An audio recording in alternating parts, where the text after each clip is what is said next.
Spratly द्वीप दक्षिणी चीन सागर में है। वियतनाम कहता है कि मेरा है, चाइना कहता है कि देखो ये समुद्र में मेरा है, मेरा ही देश है, धंस गया है। एक्चुअल में दुनिया में सबसे ज्यादा पेट्रोलियम इसी सागर में है, तो चाइना की नजर इस द्वीप पे नहीं है, चाइना की नजर पेट्रोलियम में। भारत सरकार को कहना चाहिए पूरा अरब सागर मेरा है, खत्म कहानी। और उसको लेने से पहले जो भी पानी वाली जहाज इधर से जाए उससे टैक्स ले, और नहीं तो माइंस बिछा के चल जाओ। तो पैरासेल द्वीप पर वियतनाम पेट्रोल निकालने जाता है तो चाइना उसको मार के भगा देता है। अब इसमें भारत सरकार को पार्टनरशिप कर लेना चाहिए। भारत की पेट्रोलियम से वो लड़ेगा नहीं, अगर भारत के पेट्रोलियम से लड़ गया, चलिए आगे बढ़े। ये द्वीप बोलिए, पैरासेल, आइए स्प्रेटले द्वीप। कौन सा द्वीप? स्प्रेटले द्वीप। अच्छा ये द्वीप कहाँ पे है? दक्षिणी चीन सागर में। अब इधर देखो मेरी ओर, दक्षिणी चीन सागर में है। वियतनाम कहता है कि मेरा है, चाइना कहता है कि देखो ये समुद्र में मेरा है, कहता है ये समुद्र है मेरा है। तो रूल के हिसाब से समुद्र किसी का नहीं हो सकता है, केवल 200 नॉटिकल मील तक आप वहां से पेट्रोल निकाल सकते हैं, उसके बाद किसी का नहीं हो। तो चाइना कहता है कि वो बात सही है, लेकिन ये समुद्र नहीं है, मेरा ही देश है, धंस गया है।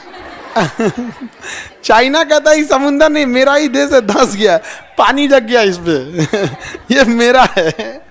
इसको 9 डैश लाइन कहता है। यहाँ 9 छोटी छोटी रेखा खींचा हुआ है, जिसे क्या कहता है? 9 डैश लाइन। तो चाइना इसे क्या कहता है? 9 डैश लाइन। कहता है कि ये सब तो मेरा है। तो स्प्रेटले द्वीप भी मेरा हुआ, पैरासेल भी मेरा हुआ। एक्चुअल में दुनिया में सबसे ज्यादा पेट्रोलियम इसी सागर में है, तो चाइना की नजर इस द्वीप पे नहीं है, चाइना की नजर पेट्रोलियम में।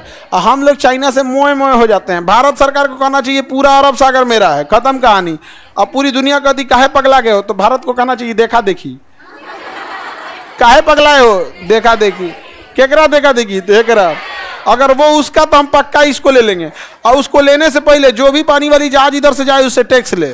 क्या लो? टैक्स लो, और नहीं तो माइंस बिछा के चल जाओ। बड़ा में उड़ जाएगा, हमको क्या पता कौन माइंस बिछा दिया। हमारा ही था, खुल के गिर गया, नट बोल्ट ढीला था ना, गिर गया खुल के। भड़क गए क्या तुम? ओहो, टैक्स वोक्स दोगे तब ना नट बोल्ट टाइट रखेंगे। वैकेंसी निकलिए नहीं रहा रेलवे ग्रुप डी का, सब ढीला कस दिया, सब गिर गया, माइंस उधिया गए क्या? कोई बात नहीं, टैक्स दो, अभी टाइट नट कसाएगा। इससे क्या है कि पूरी दुनिया हमसे परेशान हो जाएगी। तो फिर कहेगी काहे कर रहे हो, तो कहेगा कि पूरी दुनिया अगर शांत है इस पे तो मेरे पे भी शांत रहो, अदरवाइज में डिसाइड करो कि यह है किसका। तो चाइना इससे पहले होशियार है, पूछे चाहते क्या हो? हमारा ये खोपड़िया लौटा दो, अक्साई चीन। हमारा क्या लौटा दो? अक्साई चीन। समझ में कि नहीं आ गया? और ये तो पाकिस्तान तो चाइना का रखेल है। ये तो जो पाकिस्तान तो पागल है, इसका कोई वैल्यू है यहाँ पे। तो ये दक्षिणी चीन सागर जो है, अगर चाइना कब्जा कर रहा है किस पे? दक्षिणी चीन सागर पे, तो हिंद महासागर पे किसका कब्जा होना चाहिए? काम खत्म, दुनिया बवाल हो जाए। आगे बढ़े। तो पैरासेल द्वीप पर वियतनाम पेट्रोल निकालने जाता है तो चाइना उसको मार के भगा देता है, उसकी नौसेना पे हमला कर देता है, उलाट देता है, उसकी जॉर्जिया से ले जाके टकरा देता है कि जो उलाट देगा। अभी जब वियतनाम कमजोर देश है, अमेरिका इसे बचाने नहीं आता है, क्योंकि अमेरिका का तो मार के यही भगाया था।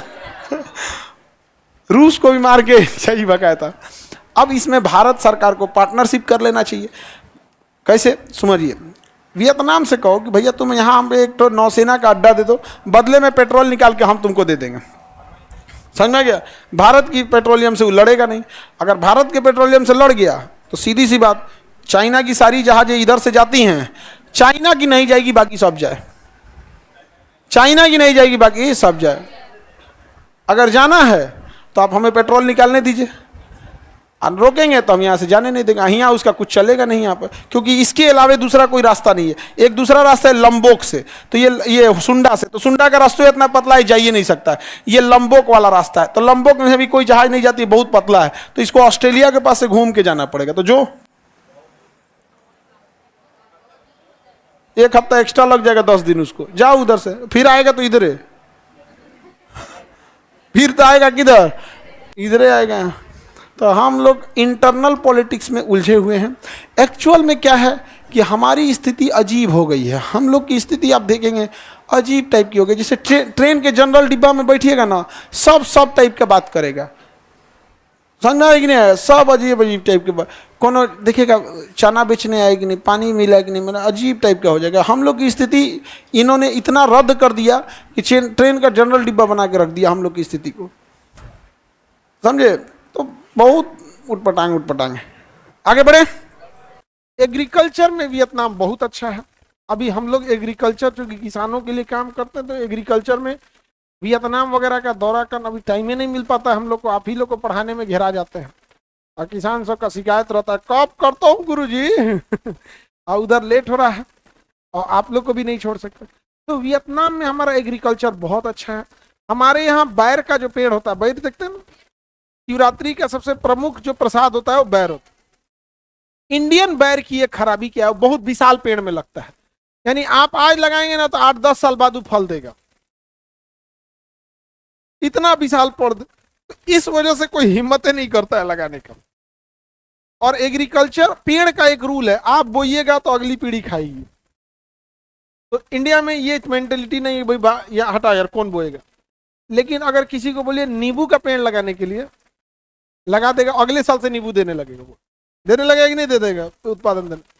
तो वियतनाम का जो बैर होता है वो 2 साल बाद क्या होता है, उसमें पेड़ फल आने लगते हैं और उसका पेड़ इंसान बराबर होता है, इससे बड़ा नहीं होगा, इससे बड़ा नहीं होगा।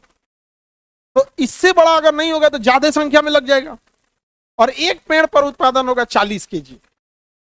एक पेड़ पर उत्पादन 40 केजी होगा।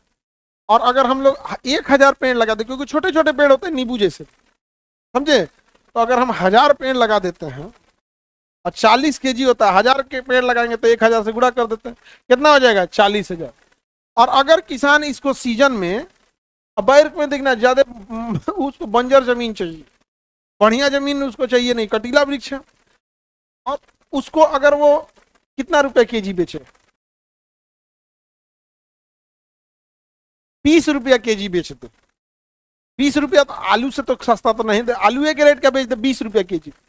बैर 20 रुपया केजी बेच सकता है, तो 20 रुपया केजी अगर बेच दे तो 2 का इसमें गुणा करिए 8 और 4 जीरो गिनिए, 1 2 3 4 5, कितना जीरो?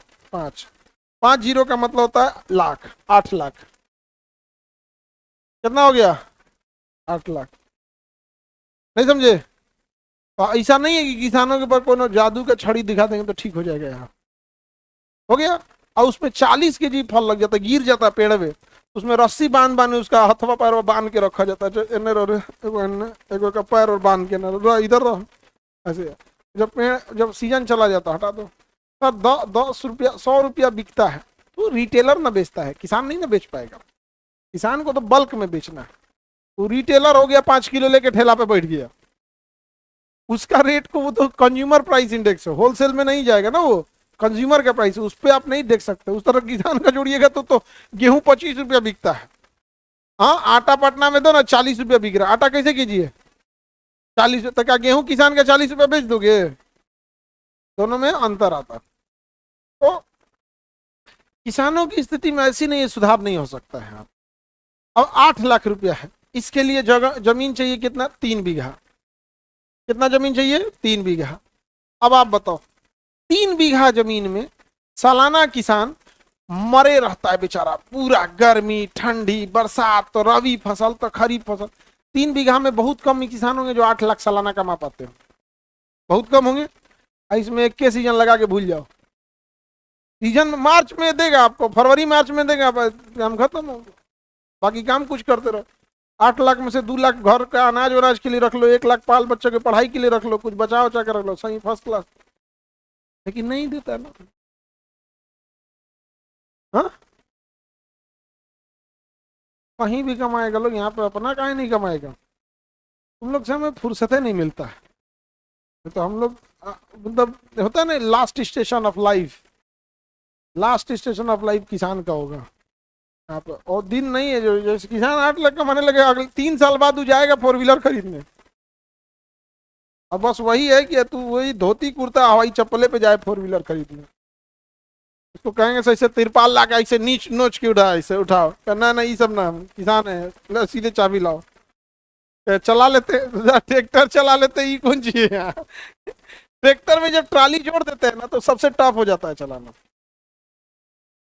आगे बढ़िए। 20 रुपये एकदम मिनिमम रेट जोड़े थे जी। आपका ओसे कम होता फेंक दे फ्री में वो। और वो पेड़ है ना, अनाज नहीं, अनाज में हर साल यूरिया छीटो, हर साल ही करो, पेड़ के अस्थाई लग गया आप। और इसकी लाइफ कितनी होती है? 4 साल। 4 साल बाद काट के फिर दूसरा लगाना पड़ेगा, समझे? लगाएगा भाई, कमाओगे तो ऑब्वियस बात है भैया, आपको कमाना पड़ेगा तो सब चीज करना पड़ेगा यहाँ पे। अब हमको जो है ना, कुछ कुछ होते हैं ऐसे बड़ी मन बढ़, कहिएगा कि टीडीएस नाप के दो तो 90 नहीं करेगा, उन लोग को सुनाइबो करेंगे। जैसे आप लोग को कैसे सुना देते हैं, इस भरम में वो लोग ना रहे कि उनका क्लास नहीं लगेगा, समझे? लापरवाही छोड़ देंगे। किसान इस देश का रीढ़ है, यदि किसान गरीब हुआ तो देश गरीब होगा। देश को अमीर करने से ज्यादा है आप किसानों को अमीर कीजिए। 55% आबादी किसानों की, आप में ज्यादातर लोग किसान फैमिली से हो। अब बताओ वियतनाम कौन जाएगा? लिया है जाएगा किसान? नहीं। जो जा सकता है उसको किसान का चिंते नहीं, समझे? तो ले आएगा काहे नहीं आदमी, ले आएगा उसको, एगो ले आएगा प्रयोगशाला में, उसका क्लोन बना के 1000 बना देगा, हो गया। कोनो जरूरी थोड़ी है, क्लोन बन जाता है स्टेम सेल से। स्टेम सेल से क्या बन जाएगा? क्लोन बन जाएगा। फिर उसको बोतल में पाला जाएगा, बोतल में एकदम कमजोर होता है। बोतल के बाद उसको नारियल के छिलका होता है, कोकोबीट, उसके बाद सॉफ्ट मिट्टी, फिर हार्ड मिट्टी, उसके बाद किसान को दिया जाता है। अब बोतल में से दे देंगे किसान को तो खेत में मर जाएगा, हार्ड नहीं हो पाता। अगर यहाँ से यहाँ सड़क हो जाए, किसान ट्रैक्टर लेके चल जाएगा, हालांकि ट्रैक्टर लेके नहीं जा पाएगा, लेकिन इससे आप समझो कितना फायदा है।